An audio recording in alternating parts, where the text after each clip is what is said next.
If I took a watering can and I watered a garden bed, would the weeds grow or the flowers grow? Both, right? Water has no ability to discriminate between the weeds and the flowers. Whatever I water starts to grow. Energy is the same way as well. If I took energy and I invested it into something negative, it will grow and become more negative. If I took energy, invested it into something positive, it will grow and become more positive. Energy has no ability to discriminate between what's positive and what's negative. Whatever you invest energy into starts to grow and manifest in your life. Right now, you're the sum total of where you've been investing your energy throughout your entire life. So the goal really in life is to figure out what it is you want, right? What's your purpose in life, who and what's important in your life, and be able to direct energy towards that so that you can manifest that in your life. So where do we begin with this? We begin by understanding how the mind works.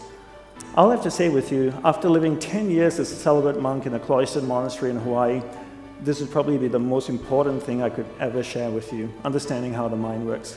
From a monk's perspective of understanding the monk and experience of a monk's perspective of understanding the mind and experience of the mind, and my perspective and my experience of the mind, there are two things we need to understand: awareness and the mind.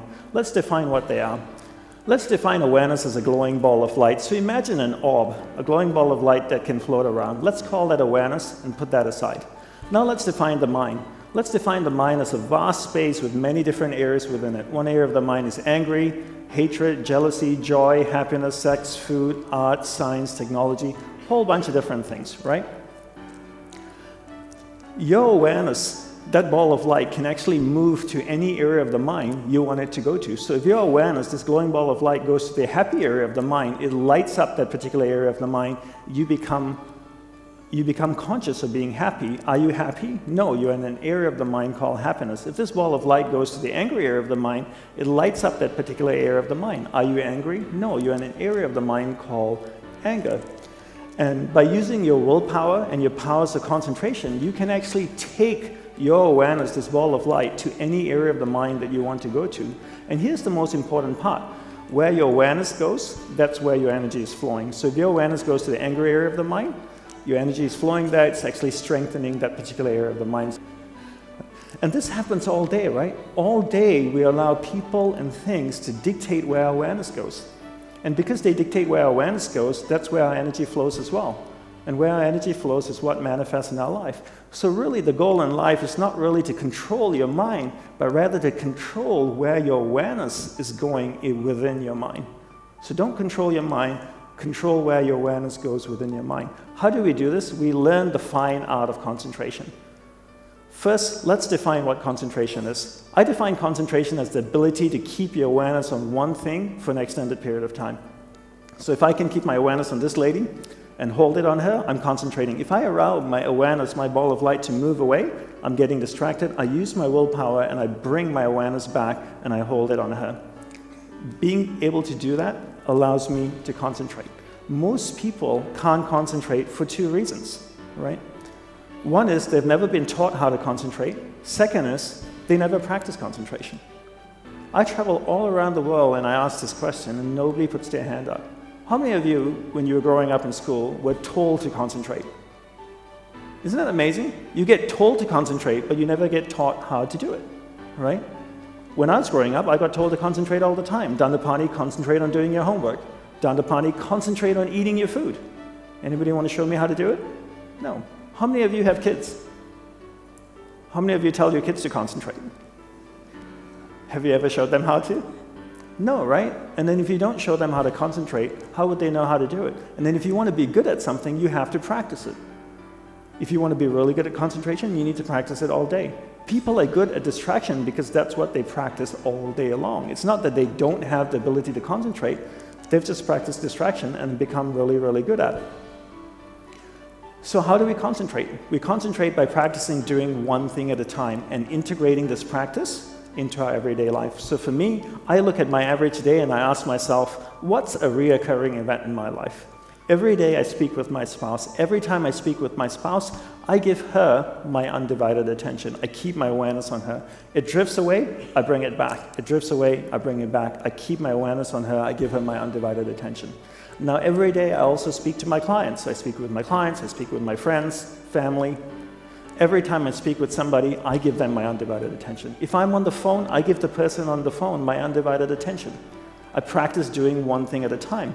By the end of the day, I've clocked about maybe 6 to 8 hours of practicing concentration. 6 months later, I become really good at concentration. 12 months later, I become really good at concentration. The best way to become good at something is to take a tool and insert it into a reoccurring event in your life. And this is the best way to become good at something rather than to create another practice in your life. Just take a tool and insert it into the practice, into a reoccurring event in your life. Pick one person in your life for the next 1 month that you will give your undivided attention to. Every time you speak with that person, stay completely focused on them, keep your awareness on them. The rest of the day, you can go ahead and be a squirrel. But just whenever you're speaking with that person, give that person your undivided attention. And you need to practice and build in incremental steps. The other thing we need to learn to develop is our willpower, right? Everybody is born with various levels of willpower, but one thing we never get taught to do is to actually develop willpower. And willpower is like a muscle. I call it a mental biceps. If I could draw biceps around my mind, that would be my willpower. There are 3 ways to develop willpower. 1, finish what you begin. 2, finish it well beyond your expectations. 3, do a little bit more than you think you're able to do. All of these 3 ways require effort, and that effort is willpower, right? So how do I develop willpower? I take these 3 methods and I apply it to things that reoccur in my life. What's something that reoccurs in my life every day? Every day I sleep. What a great opportunity to develop willpower. Before I go to sleep, I floss, I brush my teeth, I go to sleep. When I wake up in the morning, I finish the process of sleep. How do I finish the process of sleep? I make the bed every day. So every day I wake up in the morning, I make the bed. What's something else that I do every day? Every day I have breakfast. If I have time to make breakfast, I have time to eat breakfast, then I have time to do the breakfast dish and put it away, right? So I finish the process that I began, and I bring this into everything that I do. Then throughout the day, I develop willpower. The more I practice this, the better I get. Now I have tremendous amount of willpower. After 6 months, I've developed a lot of willpower. Every time my awareness drifts away, I use that mental muscle, that willpower, to bring my awareness back. Then I use the powers of concentration that I've developed to hold my awareness on what I'm focused on. And because I'm focusing on that, where my awareness goes, energy flows, and now my energy is flowing towards what I want. That starts to manifest in my life. That's why it's so important, firstly, to understand there's a separation between awareness and the mind, 2 completely different things. You control where your awareness goes, you control where your energy is flowing, and you control what's manifesting in your life. And you use your powers of concentration and your willpower to hold your awareness on the priorities in your life.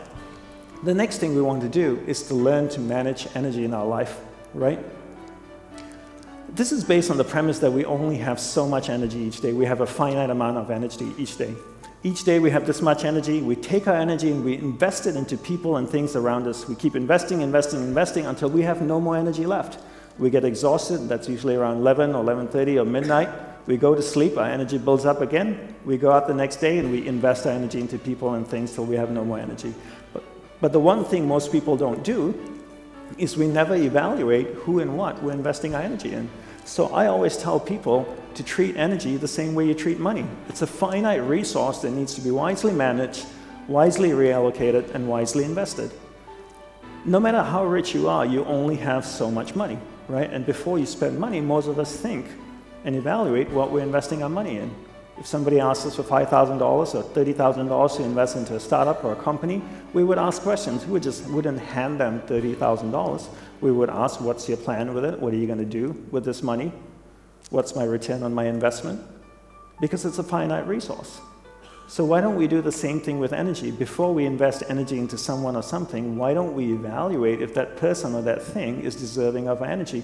Because if you only have this much energy, and if I took 10% of my energy and I gave it to John, that's 10% I could have given to my spouse, my business, the things and people that I love.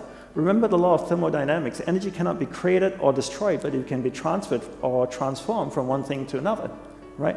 So I can't create energy. If I give 10% to John, I want to know he's going to do something good with it. Because if he's just going to squander it, I'd rather take it and give it to the people and things that I love. So why is it important to manage energy? For me, the greatest impetus for managing energy is death.